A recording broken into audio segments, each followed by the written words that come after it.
Hi friends, Kannada ಶಾಲೆ YouTube ಚಾನಲ್ಗೆ ಎಲ್ಲರಿಗೂ ಸ್ವಾಗತ. ಕೊಡಗು ಜಿಲ್ಲಾ ಪಂಚಾಯತ್ನಲ್ಲಿ ನೇರ ನೇಮಕಾತಿಗೆ ಅರ್ಜಿಗಳನ್ನು ಆಹ್ವಾನಿಸಲಾಗಿದ್ದು, ಅರ್ಹ ಅಭ್ಯರ್ಥಿಗಳು ಅರ್ಜಿಯನ್ನು ಹಾಕಬಹುದು. ಆ ಅರ್ಜಿಗೆ ಮಾಹಿತಿಯನ್ನು ಈ ವಿಡಿಯೋದಲ್ಲಿ ನೀಡಲಾಗಿದೆ. ವಿಡಿಯೋನ ಪೂರ್ತಿ ನೋಡಿ. ವೇತನ ಬಂದುಬಿಟ್ಟು ಆಯ್ಕೆಯಾದ ಅಭ್ಯರ್ಥಿಗಳಿಗೆ ಮಾಸಿಕ ರೂಪಾಯಿ 24,000 ರೂಪಾಯಿಯನ್ನು ಸಂಬಳ ಕೊಡ್ತಾರೆ ಮತ್ತು ಹಾಗೂ ಪ್ರಯಾಣ ಭತ್ಯೆಯನ್ನು 2,000 ರೂಪಾಯಿಯನ್ನು ಕೊಡ್ತಾರೆ. ವಯೋಮಿತಿ ಬಂದುಬಿಟ್ಟು ಕನಿಷ್ಠ 21 ವರ್ಷ ಆಗಿರಬೇಕಾ, ಗರಿಷ್ಠ 40 ವರ್ಷನೂ ಆಗಿರಬೇಕಾ. ಆಮೇಲೆ ಆಯ್ಕೆ ವಿಧಾನ ಬಂದುಬಿಟ್ಟು ದಾಖಲಿನ ಪರಿಶೀಲನೆಯಲ್ಲಿ ಅರ್ಹಗೊಂಡ ಅಭ್ಯರ್ಥಿಗಳ ವಿದ್ಯಾರ್ಥಿ ಹೊಂದಿದ ಅಂಕಗಳು ಹಾಗೂ ಅವರ ಅನುಭವದ ಆಧಾರದ ಮೇಲೆ ಪಟ್ಟಿಯನ್ನು ತಯಾರಿಸಿ ಹುದ್ದೆಗಳಿಗೆ ನೇಮಕವನ್ನು ಮಾಡಿಕೊಳ್ಳಲಾಗುವುದು. ಅರ್ಜಿ ಸಲ್ಲಿಸುವ ವಿಧಾನ ಆನ್ಲೈನ್ನಲ್ಲಿ ಅಧಿಕೃತ ವೆಬ್ಸೈಟ್ಗೆ ಭೇಟಿ ಕೊಟ್ಟು ಅಲ್ಲಿ ಆನ್ಲೈನ್ನಲ್ಲಿ ನೀವು ಅರ್ಜಿಯನ್ನು ಸಲ್ಲಿಸಬೇಕಾಗ್ತದೆ. ಅರ್ಜಿಯ ಲಿಂಕನ್ನು ನಾವು ಡಿಸ್ಕ್ರಿಪ್ಷನ್ ಬಾಕ್ಸ್ನಲ್ಲಿ ಹಾಕಿರ್ತೀವಿ, ಎಲ್ಲರೂ ಹೋಗಿ ನೋಡಿ.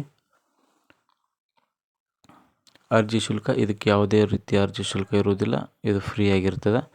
ಹುದ್ದೆ ಹೆಸರು ತಾಂತ್ರಿಕ ಸಹಾಯಕರು ಕೃಷಿ, ತಾಂತ್ರಿಕ ಸಹಾಯಕರು ತೋಟಗಾರಿಕೆ ಮತ್ತು ತಾಲೂಕು IEC ಸಂಯೋಜಕರು.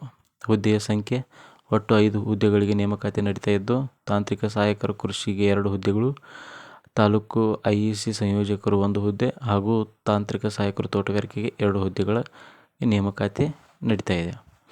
ಉದ್ಯೋಗ ಸ್ಥಳ ಕೊಡಗು ಜಿಲ್ಲೆಯಾದ್ಯಂತ ಉದ್ಯೋಗ ಸ್ಥಳ. ವಿದ್ಯಾರ್ಹತೆ ಬಂದುಬಿಟ್ಟು ತಾಂತ್ರಿಕ ಸಹಾಯಕರು ಕೃಷಿ BSc ಅಥವಾ MSc ಇನ್ ಅಗ್ರಿಕಲ್ಚರ್ ಆಗಿರಬೇಕು. ತಾಂತ್ರಿಕ ಸಹಾಯಕರು ತೋಟಗಾರಿಕೆ BSc ಅಥವಾ MSc ಇನ್ ಹಾರ್ಟಿಕಲ್ಚರ್ನಲ್ಲಿ ಆಗಿರಬೇಕು. ಹಾಗೂ ತಾಲೂಕು IEC ಸಂಯೋಜಕರು ಯಾವುದೇ ಒಂದು ಸ್ನಾತಕೋತ್ತರ ಪದವಿಯನ್ನು ಪಡೆದಿರಬೇಕು. ಅನುಭವ ಬಂದುಬಿಟ್ಟು ನೀವು ಹುದ್ದೆಗೆ ಸಂಬಂಧಿಸಿದ ಕಾರ್ಯಕ್ಷೇತ್ರದಲ್ಲಿ ಕನಿಷ್ಠ 2 ವರ್ಷ ಎಕ್ಸ್ಪೀರಿಯೆನ್ಸ್ ಇರಬೇಕು.